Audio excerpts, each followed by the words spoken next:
October 14th, 2016. Big cat protection is a family tradition. I remember that it was at church many years ago when my mother handed me a copy of National Geographic. She said it was a cousin of mine and commented on the strange coincidence that he and I both loved exotic cats so much. On the cover of the magazine was a young man holding a tranquilized cougar in the snow. The story inside was about a mountain lion researcher who had been tracking the elusive big cats in Yellowstone National Park when he was killed in an avalanche. A couple of years later, this article appeared in Yellowstone Science. Somewhere, I surely still have that Nat Geo Magazine, but I don't know where. It had been filed away, and I didn't think much about it. It had been filed away, and I didn't think much about this long-lost cousin until today. Gregory Felzien would have been 50 this year.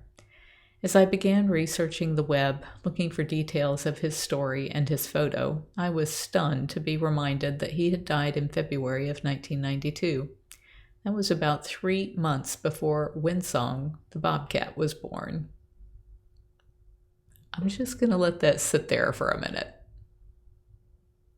My cousin, who loved cats so much that he gave his life trying to protect them, died a few months before Windsong, the bobcat, who started Big Cat Rescue. She was the founder of Big Cat Rescue, was born. It was 9 months before Windsong's rescue from a taxidermist would launch the world-renowned organization that is saving exotic cats that is now known as Big Cat Rescue. This was Greg's story. Gregory Felzien dies in Yellowstone Avalanche from the Jackson Hole Guide. A 26-year-old Ohio man was killed in an avalanche in Yellowstone National Park Saturday while tracking mountain lions in the Lamar Valley area.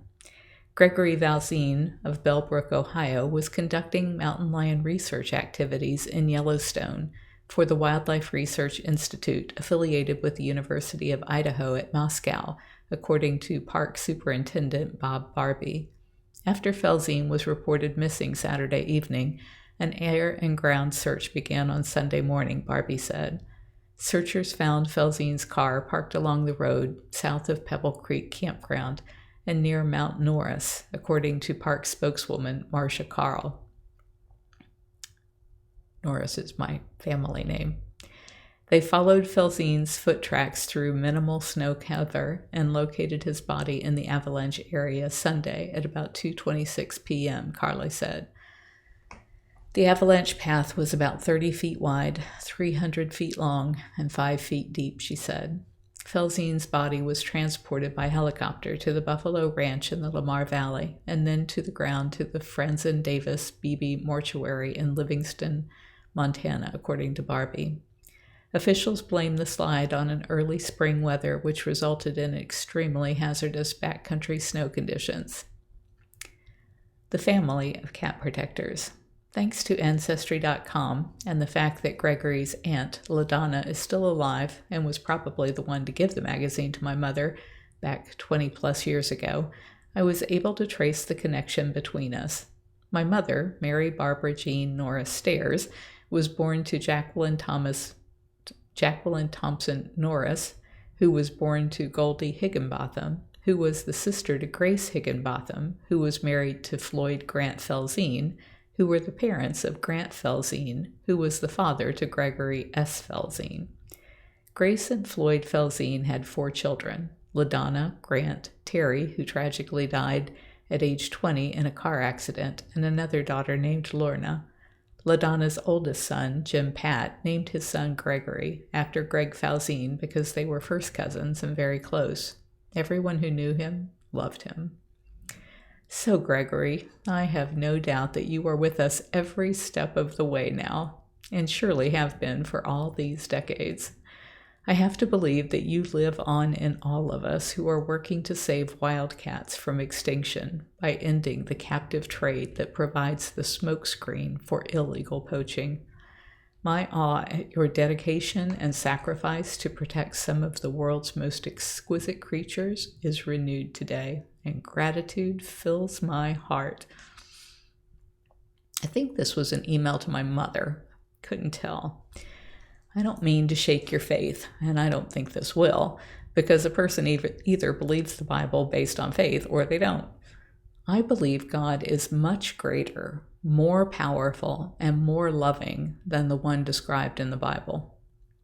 I have felt so connected to and protected by God for so long that I just can't believe the God I know would condone slavery, inequality, war, or the sacrifice of any innocent creature, including his son, for the purpose of creating a bridge to us.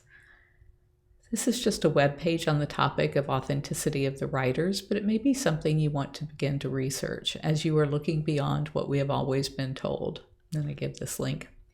There were lots of links in the text that I didn't read, and there were lots of links in the text, and I didn't research them yet. There are people who spend their whole lives researching every word, so I'm probably not going to discover anything earth-shattering in my research. I just prefer the God I know and love, who is always listening, always responding, and always showering me with love. For the cats, Carole. Jamie reports Jumanji leopard choking. Jumanji choked on his food this morning. His tongue turned blue and he passed out. I just happened to be there and slapped him on the back a few times, which rousted him, and he gagged the food back up. Please make sure his diet is cut into small pieces. I think he choked as a combination of the bigger pieces he had today and the meds he has been on, which have a sedative effect on him. We have stopped all of his meds so that we can see what his normal gait and level of alertness is. Then we may gradually add meds back in. Please observe him eating this Saturday and Sunday to see if he has any further issues eating. If you were the coordinator this weekend, please reply to this email so that I know he will be observed this weekend. Jamie Veronica.